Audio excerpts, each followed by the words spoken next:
News हमारे सामने आ रही है। इस समय एक ब्रेकिंग न्यूज है, वो हम बता दें। यूक्रेन का रुख हमने आपको दिखाया था कि क्या वहां से कहा गया है, लेकिन रूस की तरफ से क्या कहा गया। रूस ने कहा है, पुतिन ने कहा है कि नहीं सुधरा यूक्रेन तो मिट जाएगा वजूद। पुतिन ने यह धमकी दी है खुलकर। जो हम अभी तक कह रहे थे ना कि रिहायशी इलाकों को छोड़ रहे हैं और किन वजहों से और क्या होने वाला है इस युद्ध का अंजाम, लेकिन अगर ये खुलकर कहा जा रहा है कि अगर नहीं सुधरा तो मिट जाएगा वजूद। यूक्रेन को रूसी राष्ट्रपति की खुली धमकी ये आई है, पहली बार आई है, और इसमें किसी नैरेटिव की बात नहीं की जा सकती, किसी फेक रिपोर्टिंग की बात नहीं की जा सकती, क्योंकि ये पुतिन की जुबान से निकली हुई बात है।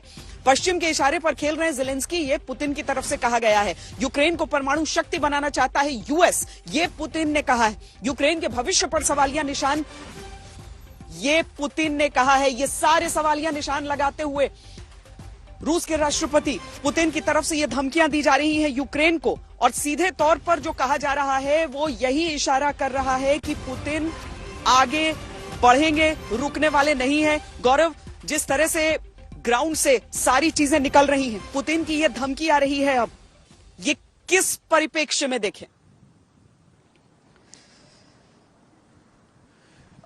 रूस के राष्ट्रपति व्लादिमीर पुतिन जो कहते हैं वो करके दिखाते हैं, और ऐसा पहले भी हुआ है। आपने जॉर्जिया का भी देख लिया, आपने क्रीमिया का भी देख लिया, और आपने ये भी देख लिया कि 11वें दिन की लड़ाई से के खत्म होने से पहले उन्होंने डॉनबास के इलाके को भी में अपना वर्चस्व स्थापित किया है, और दक्षिण के इलाके में भी उन्होंने यूक्रेन को समुद्र से काटना शुरू कर दिया है, और तेजी से काटते हुए ऊपर बढ़ रहे हैं। जहां जहां उन्हें पॉकेट्स ऑफ रेजिस्टेंस मिल रही है उसको पूरी तरह से ध्वस्त किया जा रहा है, चाहे उसमें सिविलियन पॉपुलेशन आ रही है, चाहे उसमें मिलिट्री पॉपुलेशन आ रही है। और रूस यही कह रहा है कि हम दोनों में अंतर कैसे करें, जब रिहायशी इलाकों में एयर डिफेंस सिस्टम लगकर हम पर, हमारे विमानों पर वार करते हैं। जब यूक्रेन कहता है कि उसने 92 लड़ाकू विमान और हेलीकॉप्टर गिरा दिए, यह संख्या यानी बीती रात 12 बजे 88 से बढ़ गई है। यानी पिछले 12 घंटे की लड़ाई इतनी भीषण रही है कि इसमें इनके 4 और लड़ाकू विमान और हेलीकॉप्टर गिराने का दावा कर रहा है यूक्रेन। यह दिखाता है कि अब यह लड़ाई कितनी सीरियस मोड़ पर इस समय आकर चल रही है, और यह लड़ाई अब राजधानी कीव से बहुत ज्यादा दूर नहीं हो रही है। तो अब अगर पश्चिमी देशों से वो सहायता जिसकी आवश्यकता है यूक्रेन को, अगर वो सहायता तेजी से न आती गई तो फिर रूस की सेना बहुत तेजी से अब इसे अंजाम की तरफ ले जाएगी। जनरल सिन्हा ये कह रहे हैं कि रूस समय से पहले चल रहा है।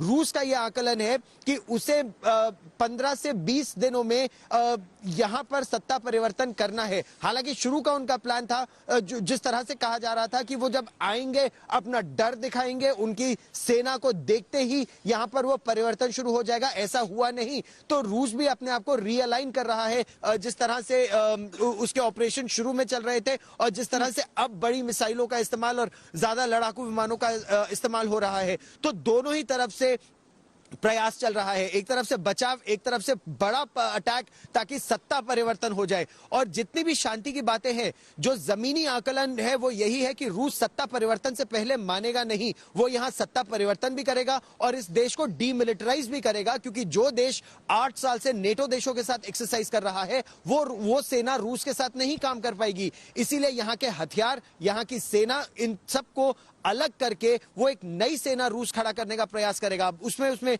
1 हफ्ता और लगता है, 10 दिन और लगते हैं, या ये लंबी लड़ाई खिंचती है। आप और मैं ग्राउंड जीरो पर है और हम इस लड़ाई को रिपोर्ट करते रहेंगे। श्वेता।